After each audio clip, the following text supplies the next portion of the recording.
But first, the top story at this moment that's breaking on the news today. Two union cabinet ministers have just tendered in their resignations. They include Najma Heptullah, who stepped down as the Minority Affairs Minister, and MOS Heavy Industries Siddeshwara. Siddeshwara has also quit his post. Mukhtar Abbas Naqvi, Minister of State, has been elevated and has now got the independent charge of the Ministry of Minority Affairs that was headed by Najma. Babul Supriyo has been reassigned the portfolio of Minister of State in Heavy Industries and Public Enterprises. He's been relieved of the charge of Minister of State in the Ministry of Urban Development and the Minister of State in the Ministry of Housing and Urban Poverty Alleviation. So there is a minor cabinet reshuffle that Narendra Modi has undertaken this evening. That's the big story that's breaking at the moment. Joining me now is Javed Ansari, our executive editor who handles national affairs. Javed, am I to understand that Najma Heptullah has been made to resign because she turned 75? And if so, why was this resignation not taken last week when the cabinet reshuffle was originally effected by Mr. Modi? Well, that's a big question, but true to Modi's style, he's kept everything under the wraps, and we got to learn of this through a communique from the President's house. Najma Heptullah is over 75. This is a cut-off line, that cut-off age that Mr. Narendra Modi has decided for people. She will probably be adjusted as one of the governors. Of course, she has, if left to herself, she'd like to be vice president. She's made no secret of her desire to be the vice president, but that remains to be seen. There's still a year to go for that to happen. It was very much on the cards that it's the timing which is significant. It was very much on the cards that she would be divested of her portfolio and that Mukhtar Abbas Naqvi, her deputy, would be given charge, as has been proved correct this time. Rajdeep. You know, the other question, of course, is, Javed, that this means that Mukhtar Abbas Naqvi now gets elevated. And there is also the question mark that Kalraj Mishra, who is, of course, also 75 years, now remains the only 75 plus minister in this government. Am I to understand that because there are elections in UP, therefore Kalraj Mishra is not facing the axe in the manner that Najma Heptullah has this evening? Yes, both. UP is a common factor, both in the case of Mukhtar Abbas Naqvi as well as also in the case of Mr. Kalraj Mishra. UP is going to the polls. Mukhtar Abbas Naqvi hails from UP and therefore he belongs to the minority community. So they hope this will provide them some kind of impetus. And Mr. Kalraj Mishra needs to thank the fact that 6 months from now his home state will be going to the polls, and at this point of time they don't want to be divesting somebody of his position. He holds a certain amount of importance, certain amount of sway in parts of eastern UP amongst the Brahmin voters, and they were mindful of that. Okay. Javed Ansari with that breaking news on Najma Heptullah. Babul Supriyo also, who you can see on your screen, divested of 2 of his portfolios. Clearly Narendra Modi has had once again the last word. We'll wait and see if Najma Heptullah is pushed into the Margdarshak Mandal or she becomes a governor or even a potential vice president candidate. Let's move on. Jammu and Kashmir Chief Minister Mehbooba Mufti has finally broken her silence after 5 days of violence in the state of Jammu and Kashmir. Today she said that accountability will be fixed on the excessive use of force. Remember, 31 people have now died in the violence over the last few days. And she's also claimed that a few people are taking advantage of the situation, urging parents to guide their children, she said, against joining any agitation. Listen in first to Jammu and Kashmir's Chief Minister and the main points she made.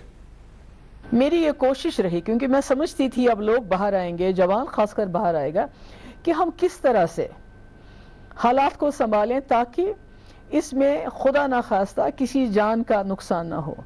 और यही वजह है कि उसी वक्त मैंने orders दे दिए कि कर्फ्यू लगना चाहिए ताकि कम से कम लोग जो हैं सड़कों पे आएँ, और उसके अलावा जो लोग सड़कों पे आए तो CRPF हो, हमारी अपनी पुलिस हो या कोई और सिक्योरिटी फोर्सेस के एहलकार हो, उनको बाज़ाब्ता ये हिदायत थी कि लोग जज्बात में होंगे, जवान जज्बात में होगा, तो आपको सबसे ज़्यादा एहतियात बरतनी है, सब्र व तहम्मुल से काम लेना है। मगर मुझे इस बात का अफसोस है कि सरकार की तमाम कोशिशों के बावजूद, हमारी तमाम जो हिदायत है उसके बावजूद ऐसे हालात बने कि हम अपने लोगों के जो सड़कों पे एहतजाज करने के लिए आए थे और अपने गम और गुस्से का इजहार करना चाहते थे, हम कई लोगों की जो है इसमें जानें चली गई, हम शायद जानें उनकी बचा नहीं पाए। मुझे इसका बहुत अफसोस है, पर साथ ही इसका भी एक चीज़ का ये भी ख्याल है कि जहां हम समझते हैं कि जो सिक्योरिटी फोर्सेस या पुलिस से जहां ज्यादती हुई है, उन्होंने ज़्यादा ताकत का इस्तेमाल किया है, उसकी तो जवाब तलफी होगी, उसकी जवाबदेही होगी। Okay, let me go straight across to our correspondent Shujaul Haq to find out the latest and how people there are reacting to Mehbooba Mufti's statement. Shuja, what am I to understand? The Chief Minister breaks her silence, targets the security forces for excessive force, but also warns mischief mongers from staying away from the situation, and also suggests that parents must keep their children away from the streets. Is that message being followed? Has today been a calmer day on the streets of Jammu and Kashmir? Well, Rajiv, compared to yesterday, it was a little calmer day today, but we still saw many incidents of violence, protests and clashes at many places across the Kashmir Valley. And tomorrow is once again a Bandh call which has been given out by the separatist leadership. So one can only hope that it goes off peacefully. As far as her statement is concerned, it came after 5 days when after this entire crisis has begun, and a lot of pressure was mounted on the government to come forward and at least initiate an inquiry or say that there would be some sort of a justice that people would get.